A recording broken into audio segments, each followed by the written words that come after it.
Something that I would note is just we talked a lot about transfer of power and the election, and it's worth remembering that this president was never given an orderly transition of power. His presidency was never accepted.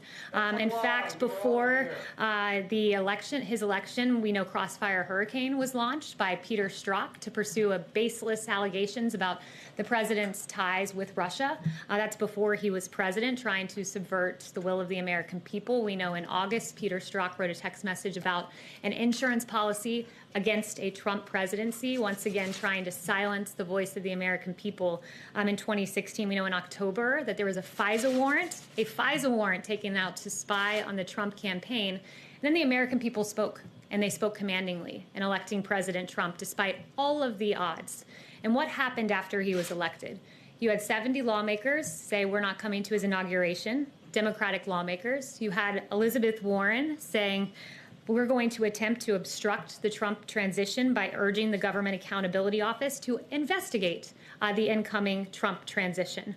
In January of that year, you had President Obama have a by-the-book meeting where they talked about the Logan Act, using that act to go after Lieutenant General Michael Flynn.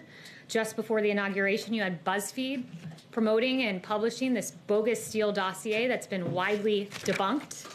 And then for 2 years, you had the basis Mueller investigation, which searched for collusion, found none, and exonerated President Trump. While in 2016, President Trump became the duly elected president, many sought to undermine him, discredit him, delegitimize him, and deny his victory. There were no calls for unity. There were no calls for healing.